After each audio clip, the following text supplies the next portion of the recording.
like what we have spoken about previously, it's basically personal liability, but it's the same thing will apply for vicarious liability and also strict liability. Vicarious liability is described as, let's say, employer X. Okay, I'm an employer.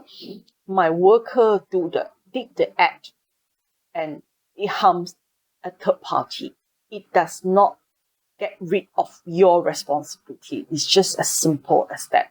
And how it's established and the doctrine of vicarious liability is actually it's just similar to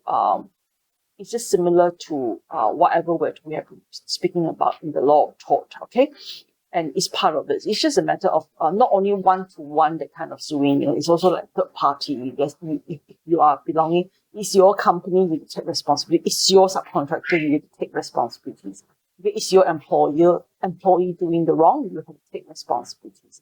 So that is vicarious responsibilities. And if you read through here, it's the same thing basically, that you must establish a relationship.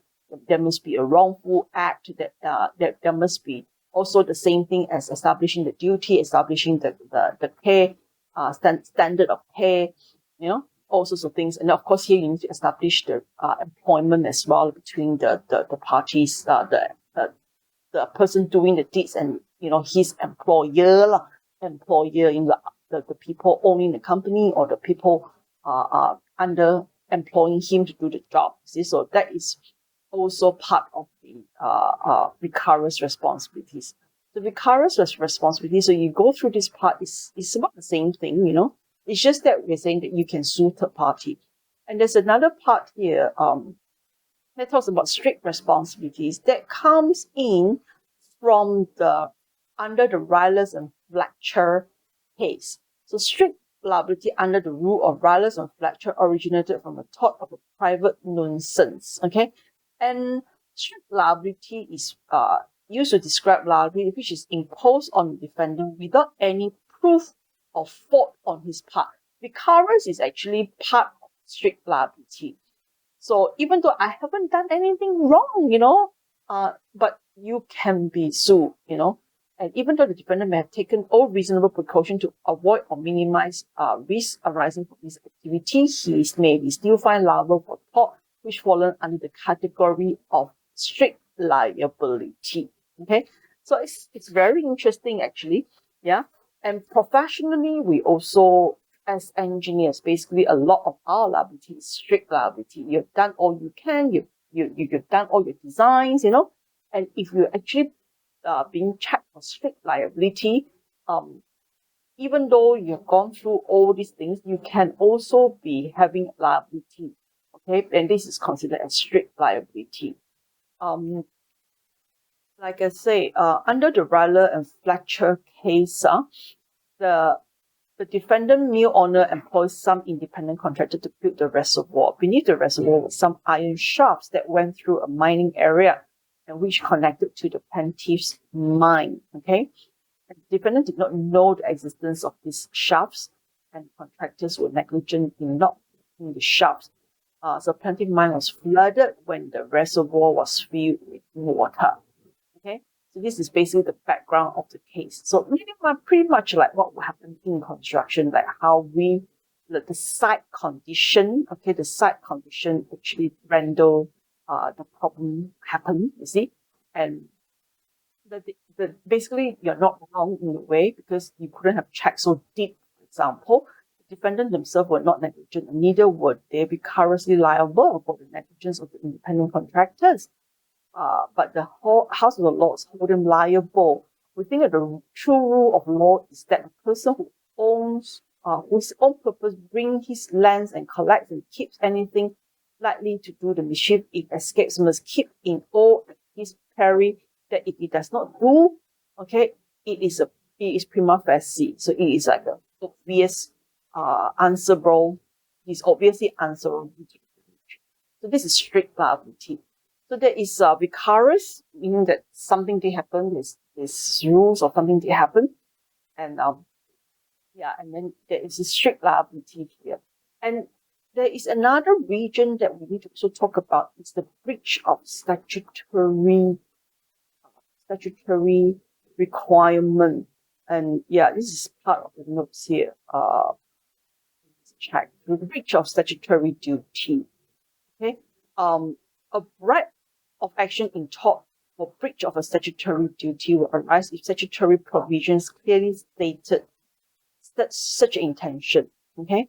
What do we mean by statutory duty?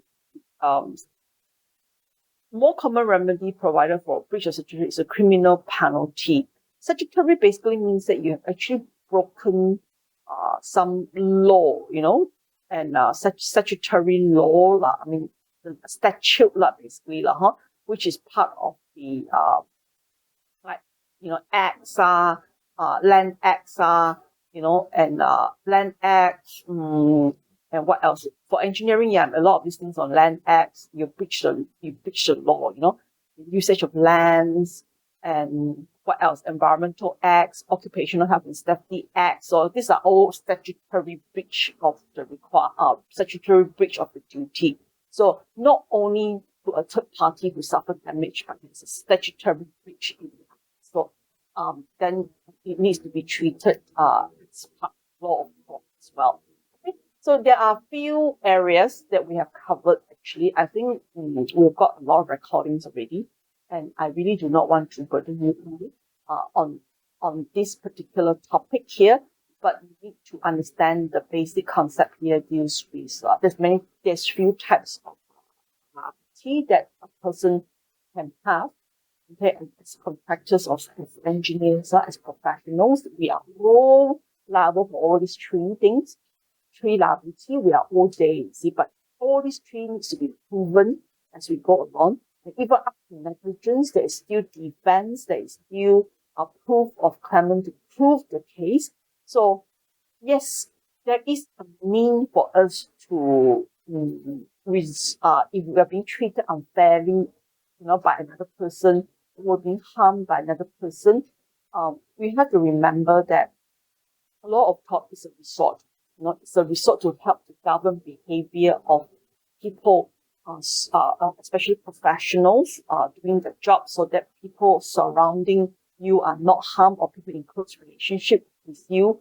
Close relationship as in close professional relationship are not harmed in that sense, you see.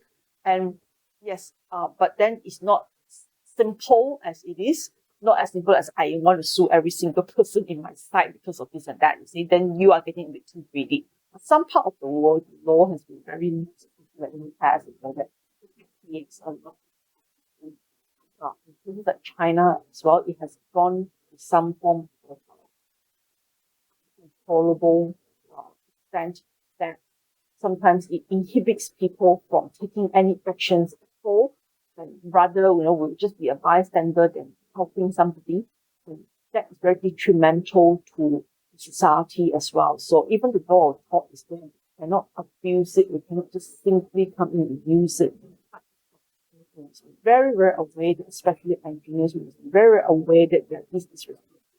The damage, like I said, it can be monetary damage, full monetary damage, but of course there has to be some form of physical damage to properties and to properties but mostly it's easiest to establish is personal injury, some form of injuries that require damages. That's why for consultants and contractors, we buy insurances, and also consultants, we have what we call a professional indemnity insurance. So if you get sued, especially, but like if you break a law or two, you don't sit in normally you don't end up sitting in a jail, but you must pay for your breach. So it can involve a huge sum of payment, and therefore professionals in design consultants, you need to pick up a professional indemnity insurance if something goes wrong with the design. Okay, you got sued under the law of tort. I think that's all what we have for law of tort. I hope you really enjoy this lecture, and if there's anything that we need to talk about, other classes, you want to ask me any questions, you can follow up with other classes. Okay. Thank you so much.